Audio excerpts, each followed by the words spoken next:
Segunda-feira da 8ª semana do Tempo Comum. Eu sou o Padre Pedro Paulo e estamos iniciando mais um programa, a Bíblia no Mundo de hoje. Bem, segunda-feira de Carnaval, segunda-feira última de fevereiro. Mas prosseguimos muito atentos porque esta semana, breve, semana pela metade, hoje e amanhã, são os 2 últimos dias do Tempo Comum na sua primeira etapa. Porque a partir da quarta-feira, dita de cinzas, começamos o tempo da Quaresma. Mas hoje, em plena segunda-feira, voltamos para este grande evangelho, rezado ontem, proclamado ontem, explicado em diversas situações em toda a igreja, São Lucas, capítulo 6, versículos 39 a 45. Um conjunto de ensinamentos à moda sapiencial, com perguntas que provocam, sempre eu repito este dado, perguntas ou questões fazem cócega ao cérebro. Quando temos sempre respostas dadas às pessoas, sem provocá-las a construir as suas respostas, podemos estar criando um universo de cérebros preguiçosos ou, inclusive, incapazes de produzir, de fato, questões. Há várias perguntas nesse texto de hoje. Não cairão os dois numa cova? Poderá um cego guiar outro cego? Não cairão os dois numa cova? Mais adiante, Jesus diz: irmão, deixa-me tirar o cisco que tem na vista, se tu não vês a trave que está na tua. Isto é, Jesus o tempo inteiro, isso é ensinamento, porque ensinamento supõe e deseja aprendizado, conhecimento. A pergunta é o modo com qual Jesus movimenta os seus discípulos interiormente, mesmo porque essas perguntas quase retóricas estão chamando a atenção exatamente para as ausências. Cego não guia cego, não tem sentido dentro da lógica do encaminhamento. E Jesus está dizendo isso de modo comparativo para chamar a atenção para a relação dele conosco. Primeiro, não somos jamais superiores ao Mestre. Nem o mais santo dos homens na terra chega aos pés da santidade de Cristo. Mas, diz Jesus, todo discípulo perfeito deve ser como seu mestre, não superior ao seu mestre. Por isso, em toda a história da igreja, esta chamada a imitar Cristo. Há um livrinho maravilhoso, provavelmente de período medieval, tão lido por nós, e que deve ser difundido sempre. Se você ainda não leu, compre e leia A Imitação de Cristo. É uma obra estupenda para todos os dias, para o encaminhamento espiritual, para ter uma vida regrada pela sabedoria que vem de Cristo. Mais ainda, se Jesus, na primeira parte do Evangelho, apresenta esta questão mestre-discípulo, e de fato é fantástico imaginar que o discípulo tem o mestre como meta. Sim, não basta estar satisfeito com o que fazemos na igreja. Às vezes eu vejo muita gente satisfeita porque lê, porque é ministro da comunhão, ou sei lá mais o quê, ou porque atua na catequese, no encontro de casais, esses campos todos importantíssimos na vida das comunidades. Porém, ninguém irá para o céu porque fez isso. Necessariamente não. O céu é o lugar desses discípulos que passam a vida inteira imitando o mestre. A minha ação nem sempre é imitação do mestre. Pelo contrário, a gente percebe no momento em que as coisas não vão bem, ou o pároco tem que mudar coordenações e pessoas, mudar métodos, é um barulho interessante. Revoltas e críticas e tanta história, baseado no elemento muito simples. Eu sou a referência.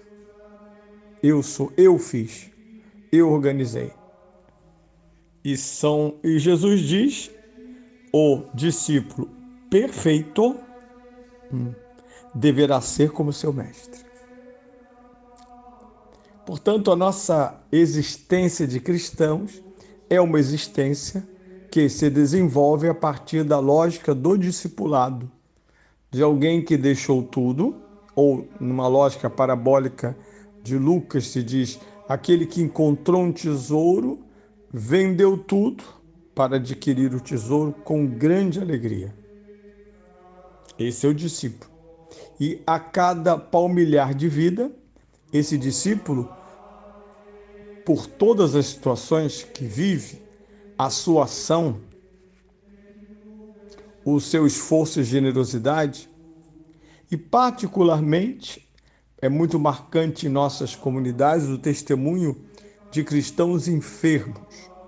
Exatamente, durante a enfermidade eles foram exemplares. Seja enfermidades que passaram, seja enfermidades que os levaram à morte. Há pessoas que edificam o mundo pelo modo com que sofrem.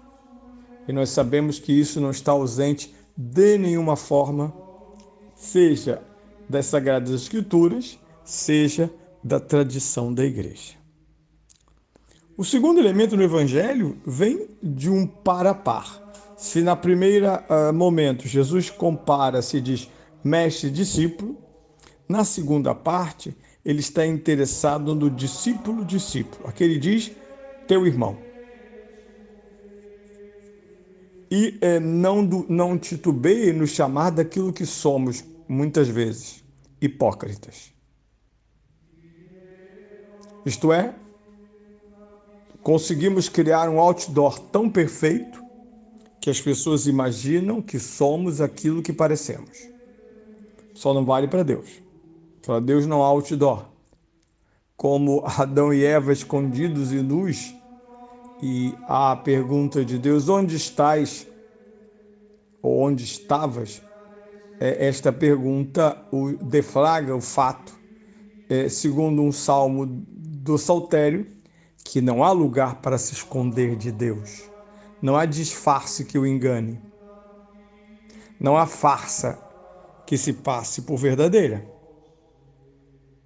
Portanto, para que haja fraternidade entre discípulos, é preciso combater a hipocrisia. É algo que fere a fraternidade.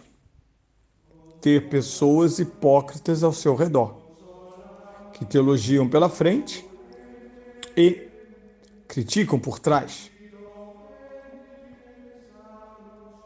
que incentivam com palavras, gestos, que depois eles mesmos irão criticar. Há pessoas que são verdadeiras armadilhas para os outros. Jesus é muito claro que isso não ocorra entre discípulos, isto é, entre irmãos.